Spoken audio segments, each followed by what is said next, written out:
My goal is to not put you completely to sleep for the next 40 minutes, 45, 50 minutes. My name again is Joel Babbitt. I work on behalf of the Illinois Public Pension Fund Association. The thing I'm going to be covering is relatively self-explanatory. Some of you have probably heard me do this presentation before. With some of the new features that are involved in the Secure Act and the CARES Act. But what the goal today is to cover retirement health care funding. We'll have plenty of time at the end to address any questions, but what I would like to do is get going. So I hope everyone is ready.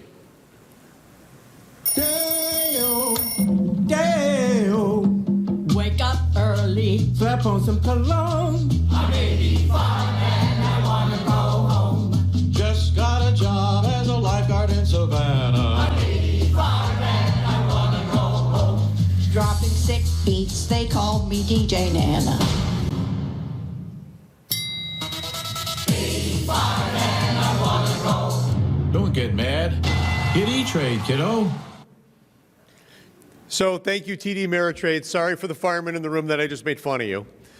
But basically what's going on is you've got guys like this or like this, and they should be here or here. And they're not because of health care costs. I've been in financial services for 30 years, 30 plus years. I started in 1987. I've been running this co-op on behalf of the association since 2001. And as someone who had a group health insurance company that we sold back in 2016, it's staggering to me that I'm running into family premiums that are pushing $3,000 a month from Blue Cross Blue Shield of Illinois. It's just scary what the healthcare premiums are. We all know for sure that death and taxes are for certain, but we also know that you have to pay for this. So is there anybody in this room, you don't necessarily need to raise your hand, that has lifetime paid health care? Our experiences is typically no. And so the Illinois Constitution gives you a unique position or a unique feature that you separate from the unit of government you work for. You get to stay on your health insurance plan. That's a gift. Because a lot of the other states that we work in, when somebody retires out of the state of Colorado, they're a police or fireman with their local unit of government, they can't stay on that health insurance plan. They have to go to the marketplace to buy some. Now, your health care doesn't mean that it's subsidized, but it does mean that you have to pay for it. So when we start reading about surveys of people approaching Medicare, and we start asking them, you're going to work until 65 and you're then going to be going on Medicare. We're all paying Medicare tax. That's that 1.45% of your salary. You may not be Social Security, but you're Medicare. What we find is that 46% of the respondents think that they're going to need less than $100,000 for them and their spouse just to cover Medicare. 33% of the respondents, and this was a Fidelity study, thought they had no idea what Medicare was going to cost them. So there's a company out of Minneapolis called Milliman, and I'm sorry if these numbers may be small, but Milliman does a study every year that if you and your spouse were 65 January 1st of this year, how much do you need to pay for Medicare? And this is not even counting on the fact that a Tier 1 person can retire at 50 and a Tier 2 person can retire at 55. This is your waiting till Medicare, okay? So Milliman says you need $351,000 to pay for Medicare. The male is going to live to be 83. The female is going to live to be 85. If you're 45 years old today, if you and your spouse are 45 today, they're saying the number's not going to be 351, it's going to be 505. That number assumes average prescription drug use. So if you're someone who's relatively unhealthy, that you're on a bunch of meds, those numbers typically tend to be higher. So this happens to be my wife's Uncle Al. He was a medic at the end of World War II. Never went overseas. By the time he finished medic school, he ended up working off of a hospital ship in San Francisco. So he is in a nursing home in Deerfield, Illinois, called Gidowitz. He's 94 years old. Gidowitz is running him $253 a day. That $351 does not even include long-term care needs. So I'm not trying to scare you into nothing. I'm just saying that my experience has been, in all the years of running the co-op for the association and working with police and firemen and public sector employees across the country, that it's rare that I find someone who says, I have too much money for retirement, and boy, I've got all this stuff covered for years to come. That's just not been my experience. So for him at Gidowitz, it's a little over $92,000 a year. And that's just for him because his wife passed, Aunt Bertie passed probably 2 years ago. And when she was alive and they needed daily help inside of their unit, their apartment, it was an extra $2,500 a month. So our experience is that if you're a pre-65, so before the age of 65, like preseason baseball, you're pre-65, you retire from your local unit of government. I look at all of our retirement healthcare funding plans. Our average expense, our premium reimbursement runs from about $700 a month up to about $2,100 a month. Our average expenditure is about $1,300 is what we experience. When you go to separate service, historically as an employee, your share of the premiums are coming out of your paycheck pre-tax. When you retire, that premium comes out of your pension check after tax. And if you do it right, if you're retired safety, you should be having your pension fund remit your premium to your employer, because by doing so, you pick up what's called the HELPS tax credit. It's not technically a credit, but you get to reduce your pensionable taxable income by $3,000 by simply having your pension fund withhold the premium and remit it to your prior employer. And so for you pension trustees, I know some of you may go, of course that's the way we do it. I'm always surprised how many local units of government that the pension fund is not withholding the premium. And if you're retired public safety, you're forfeiting a $3,000 reduction of your taxable income. So this is an example, I'm going to call it my north of I-80 example. Someone retiring with a $105,000 salary, 30 years of service, it's a 75% pension. Let's say that pension is going to pay $6,500 a month. By the time the pension fund withholds income taxes, federal only, that's $1,312. That check goes from $6,500 down to $52. If the premium is $1,400 a month, your $6,562 pension check is now down to $3,850.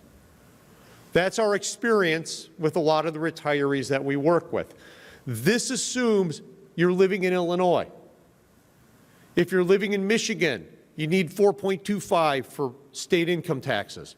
If you're living in Wisconsin, you need some number, I don't know what it is. For all of our retirees in Arizona, I think it's 3.95 or 3.75 is what the state income tax is. So Illinois, since 1982, does not tax retirement plan distributions. That's something that Jim Thompson, Big Jim, put in back in 1982.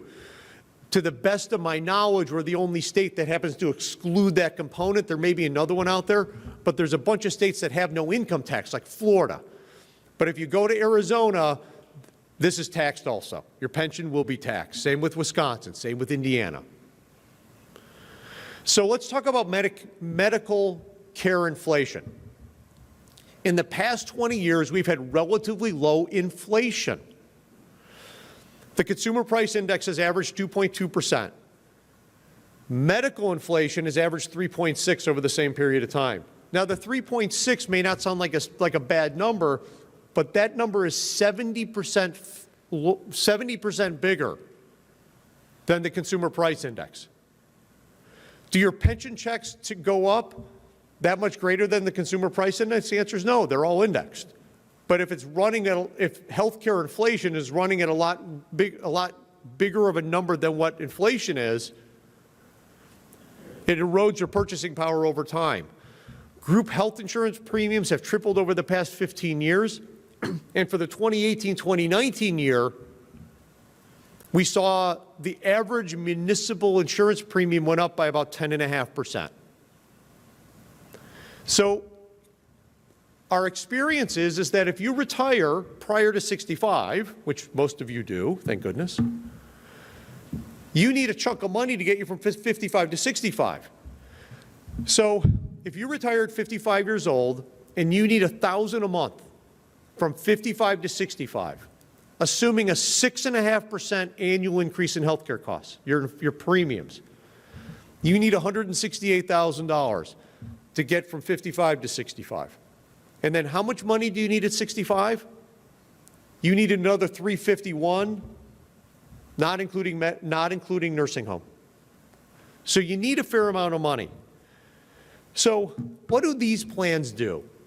These retirement healthcare funding plans, they all have different names. Vendors call them, one vendor calls it a PEP. We refer to it as retirement healthcare funding plan. Some call it retirement health savings. Some may refer to it as an HRA. But basically what they all do is this. They get, money goes into the plan tax-free. So contributions are technically, it's tax exempt. It's pre-Medicare, and for those that are Social Security, excuse me, it's pre-Social Security. The money, once it's in your account, grows tax-free. You never pay any income tax on that money. When you go to take money out, the money comes out tax-free. The money can only come out of the trust for qualified medical expenses, including premiums. And typically, the way that these products are written is that it's separation of service. There's no age requirement. So once you separate service, you have a pot of money that you can start reimbursing yourself for medical expenses, including premiums, completely tax exempt. These plans reduce Medicare taxes for both the employee, for both you and the employer, so it saves the employer the match. If it's Social Security, it saves both ends of Social Security. So contributions into these plans are all completely tax exempt. What can I use my account for? Co-pays, deductibles, dental, vision, chiropractic, co-insurance, and premiums. It's any qualified medical expense. We've been doing this since 2004. We handle thousands of claims a month. To the best of my knowledge, and over all the years, we've denied 3 claims. The first claim was for a drug called prednisone. The problem wasn't the drug. The problem was it wasn't someone you can use it on. So once money's in the plan, you can use that money on yourself and any tax dependent. So the first claim for the prednisone, when the claim came in, the dog, I just gave it away. The participant's name was Lobo. My D in high school Spanish was like, who'd name their kid Lobo? There was no Social Security number. We called the person up. Naperville cop, any Naperville people, sorry, nice try. He was testing us because it was prednisone for his dog.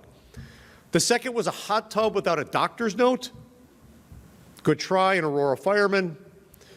If we would have had the doctor's note, it would have been fine. Listen, if a doctor's going to write a note for a hot tub, who are we to question it? The other one was some elective cosmetic surgery. Once money's in the account, you can use it on yourself and any tax dependent. So if mommy's in a nursing home and she's your tax dependent, you can use your account on her. The trigger for you to get to your account is separation of service. Okay? We have been amending plans lately, and we've added language in there to cover furlough, because we've had units of government that have furloughed their employees. The problem with the furlough is a furlough is technically not a separation of break in service. And so we've amended the plans to allow to cover you for furlough, that you can use your money, okay, for reimbursement. And again, anybody you're declaring as a dependent on your tax return is who you can use this money for. So there's basically 3 different plan documents that you can use. One uses Section 115 of the Internal Revenue Code, we're just going to call it a 115 trust. The other uses what's known as a VEBA. It uses Internal Revenue Code Section 501c9. Anybody here have a health savings account? I do. I love my HSA.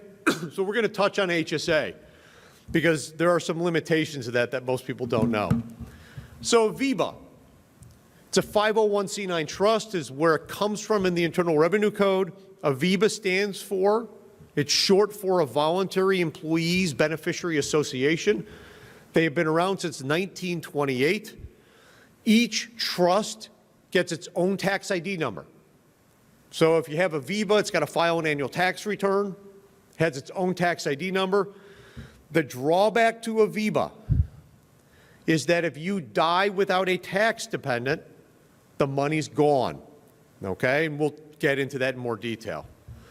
You can also use a 115 trust. 115 trusts have been around since 1999. A VEBA and a 115, they cover the exact same benefits, okay?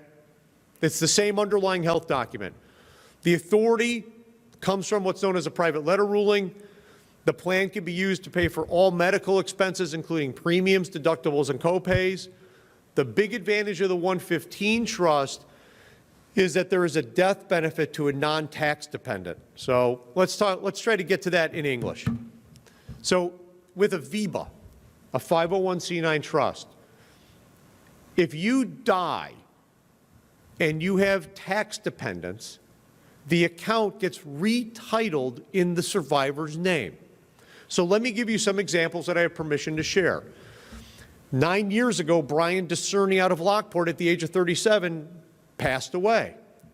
He had a 35-year-old wife and 2 small children. When he passed, that account got retitled in Jennifer's name. She had immediate use of the money to pay for premiums, which would have been COBRA because it was a non-line of duty, pay the COBRA, deductibles, co-insurance, dental, vision, any qualified medical expenses, and they have the money for the rest of their lives, okay? The problem with the VEBA is that bottom one. If you die without a tax dependent, the money's gone. It reverts back to the trust, and it gets redistributed among the active members within that trust, okay? That's the problem with the VEBA. So just to recap, if you die with a tax dependent, the money gets retitled in the survivor's name. So we had an incident in Downers Grove. Downers Grove police officer passed away, divorced. We frankly played let's make a deal with the wife, with the ex-wife, to have the children be his dependents in his final return. She agreed to do that. We retitled the account in the name of the 2 children. The children now have this money to pay for medical premiums and other expenses for the rest of their lives. Okay? The advantage of a 115 trust is the bottom bullet point. But again, if you die with a tax dependent, the money gets retitled in your survivor's name. They have immediate access to the money. Money can only come out of the trust for qualified medical expenses, including premiums. Okay? The advantage of the 115 trust is that if you die without a tax dependent, you're going to have a beneficiary form on file with us. After claims are settled out, we're then going to write a check to your named beneficiary. That could be your grown children. It could be your nieces and nephews. It could be your mom or dad. It could be me. Thank you for your generosity. So you leave the money to whoever you want to leave it to. So if you die without a tax dependent in a 115 trust, the money is going to be left to someone. That person will get a check in the mail or will deliver a check in person, or the vendor will do whatever. They're going to get that person their money. They're also going to get a 1099. They're going to have to pick it up as income, but they can go do whatever they want with that dough.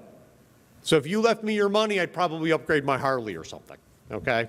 So once you get that money, once that dependent gets that money, the non-tax dependent gets those funds, they can do whatever they want with it. That's a taxable distribution. The question is, can it be left to a trust? The answer is yes.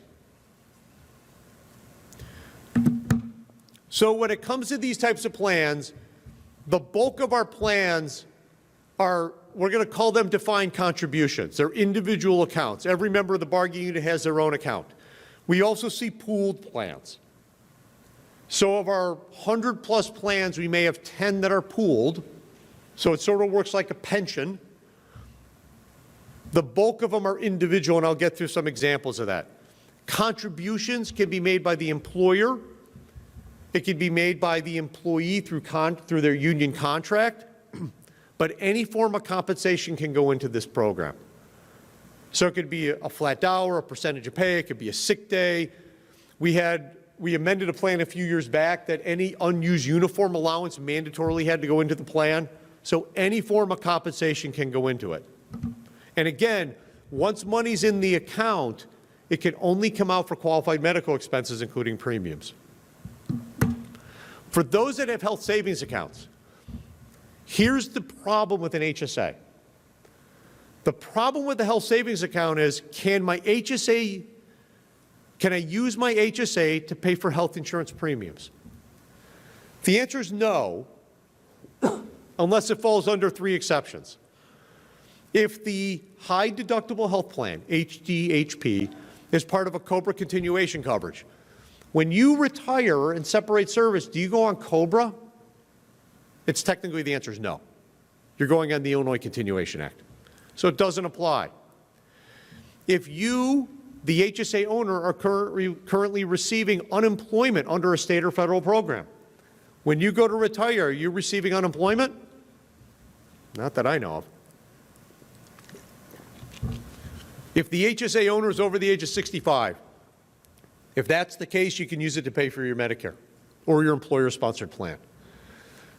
So if you retire prior to 65, your HSA is a great tool because you can use it for your copays, deductibles, dental, vision, chiropractic, out-of-pocket expenses. But for most people, what's the big expense? Is it your incidental copays or coinsurance, or is it your premium? It's your premium, and you can't use your HSA on that until you're Medicare eligible. There's a big rule change back in 2014. On September 12th, the IRS issued 7.25.9.5. What this means is when you start up a new plan today, you offer a one-time lifetime opt-out to the existing members that are under that plan. So if we're putting in a plan for police local ABC or fire local XYZ or public works local whatever, when the plan is initiated, we're going to be offering a one-time lifetime opt-out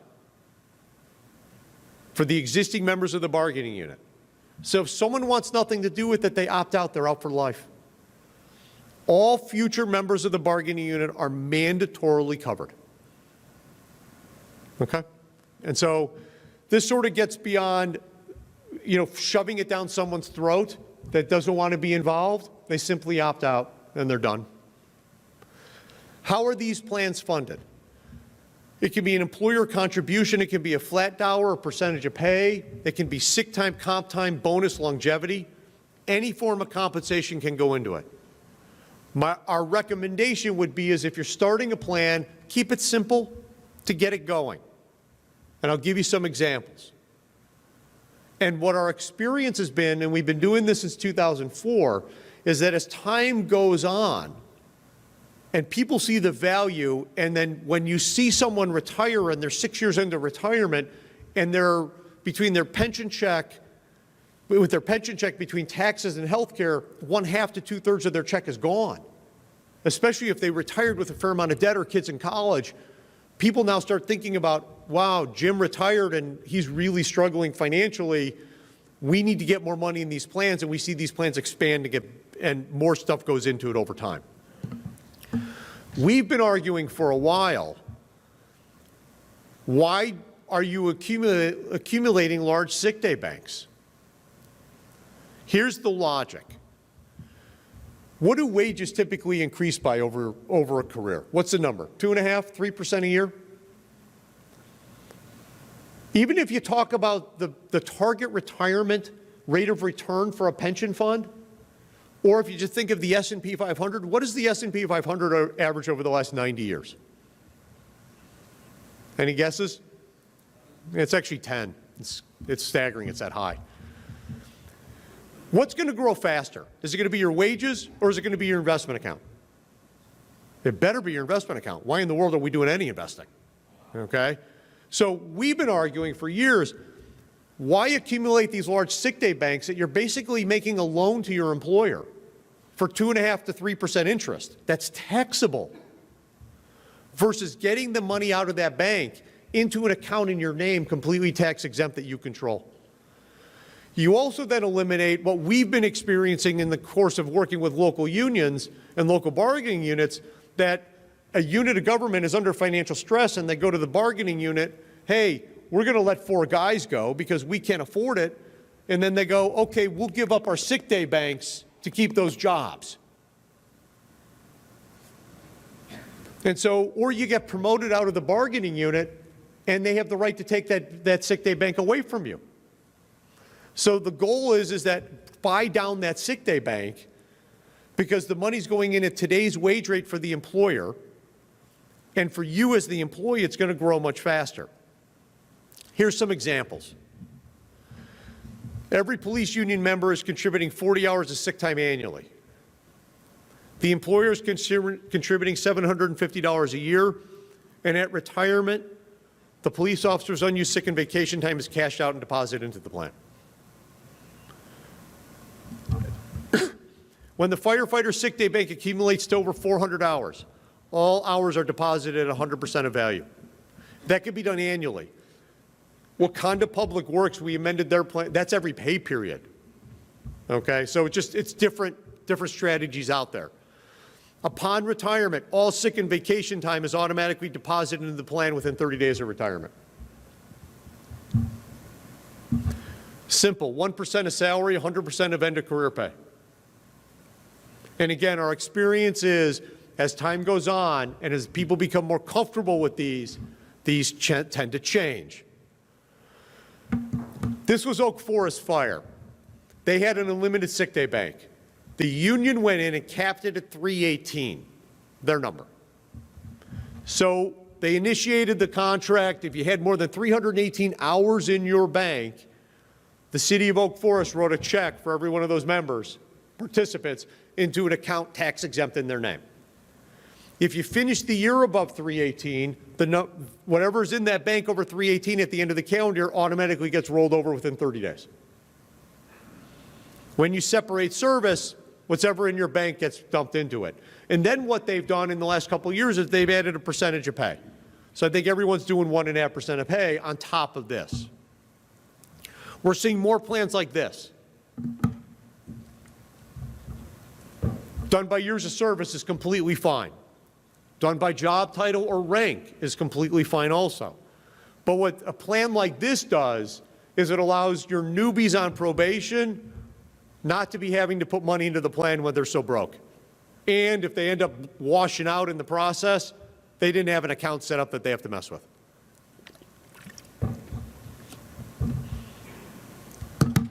Where does the money go? It gets deposited into an account just like deferred comp. So it's identical to your deferred comp plan.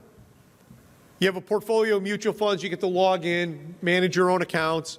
There's usually a stable value account, and there's usually a managed account available for you that they'll manage the money for you, the vendor will. So it basically, for the individual plans, which is the bulk of our plans, defined contribution style, you're putting in 2% of pay, or whatever the number is, it goes into an account that you control just like deferred comp. It's a win-win.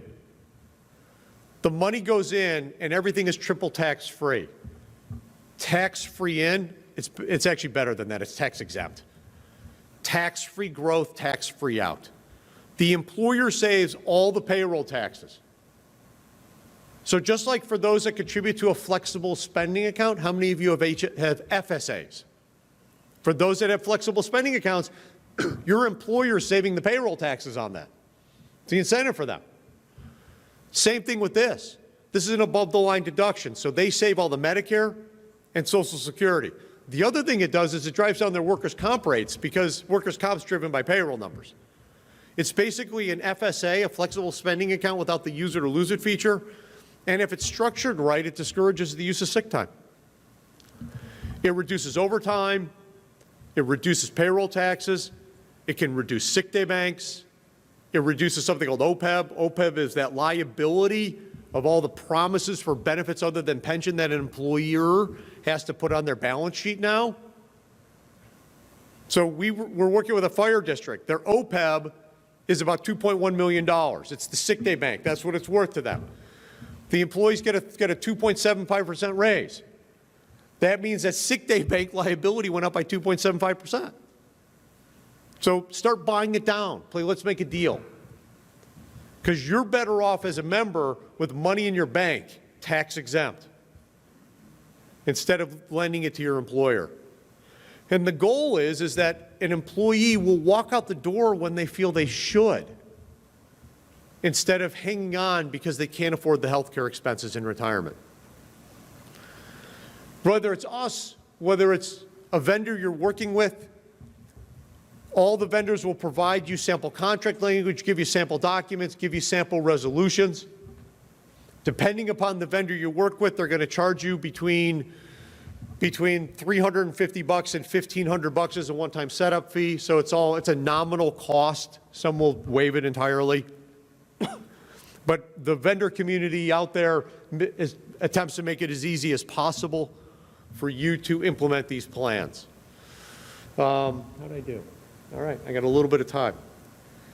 What questions do you guys have? What are some of the things that I can address? Yes, sir. So I have a conventional 457 fee.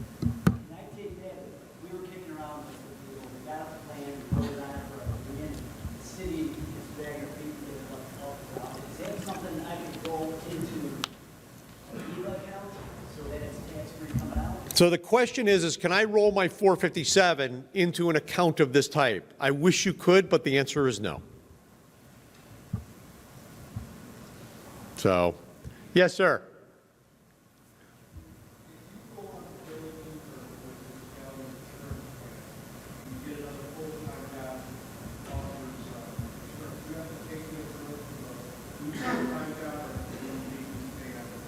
So I think what you just asked is when you retire, let's say you go to another employer that gives you insurance.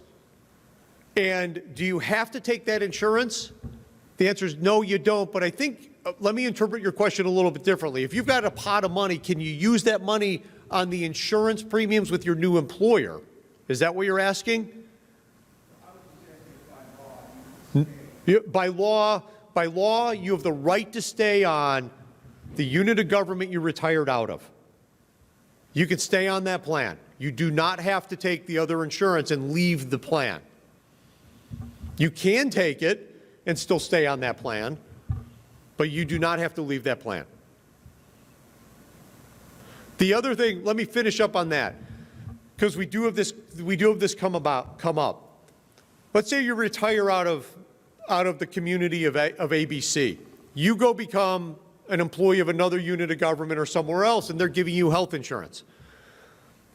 When health insurance is paid through an employer, it's being paid through pre-tax deductions. So it's coming off your paycheck before any income taxes are being taken out, just like you do currently as an employee. You cannot reimburse yourself out of your retirement health care funding account for an expense that's already pre-tax. I'm going to call it double dipping. It's not quite a great term, okay? But if you're paying for something, or if your spouse has a flexible spending account, you're using that, and then you're also submitting the same expense to your retirement health care funding account, that's something you should not be doing. You're already paid, been reimbursed tax exempt. But there's no mechanism, frankly, for any vendor to actually police that last piece of it, so. Yes, sir. The question is there any point you could take that money and pay a penalty? The answer is no, there is not. Money can only come out of the trust for qualified medical expenses, including premiums. It also means that in the event of a divorce, it's not a divisible asset. Yes.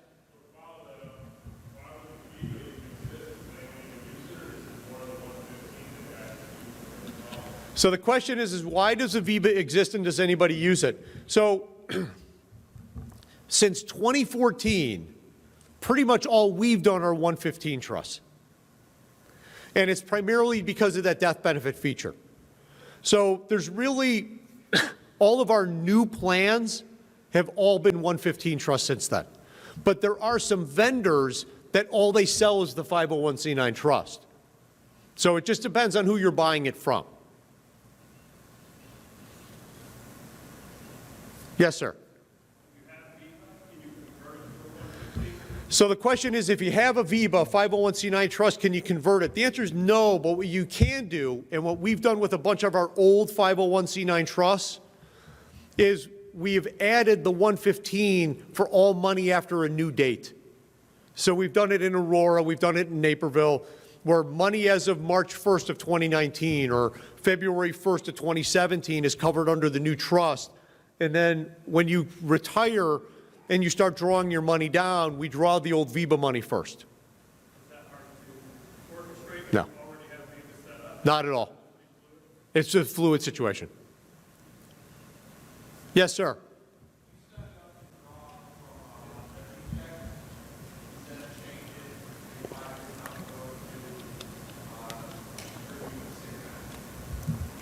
So the question is let's say you initially do it based upon drawing it out of a longevity check, and then you change it down the road to sick time. Is that what I hear?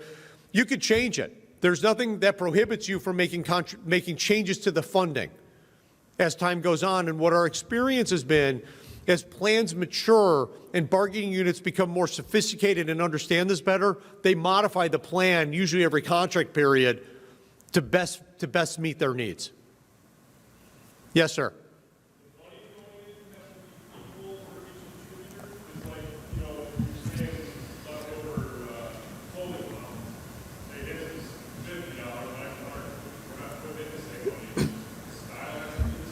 So the question is like the clothing allowance example, does it have to be the exact same dollar amount for everybody? The answer is no, it doesn't. It's got to be driven by a formula. So if you used all your clothing allowance, then you have nothing that goes into it. Go back to the example of the 318. You finish the year above 318. If you don't finish the year above 318, nothing goes into your plan. But if you happen to finish the year above 318, let's say you finish at 350, then everything above 318 rolled in, and for the guy who had a bad year, or we all know people that regardless of how much money they make or whatever you give them, they spend everything and they're always broke, nothing goes into the plan. Other questions? Yes, sir. On the withholding for paying the insurance out of the retirement account directly by the pension, is that a pension decision or is that a city decision on all this?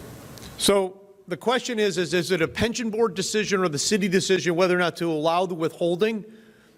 My experience is, and maybe you guys can answer this better than I can, I think it's the decision of the pension fund whether or not they're willing to do it. And I know not that I've got a favorite of anybody, but I know like if you're dealing business with Lauterbach back there, all you got to do is set it up with them and they'll withhold it and remit it to the employer on your behalf. So. Any other questions? I see another hand. Yes, sir. Yeah, Phil. On unexpected sudden death, what's the best document that I have to leave behind in a benefit folder to leave instructions on how to access the account? So not who the money's going to, but how to access the account. So like I die. Yep. And then, is there something I can print out from my accounts to give my spouse direction on how to access the account? So the question is it's more of a claims question. And then what happens in the event that I die? How is somebody going to figure out what to do? So what our experience has been is that our claim form, so I'm going to make this about us, because I don't want to comment about other vendors, because if I'm wrong about the process, I don't want to be accused of saying something inappropriately.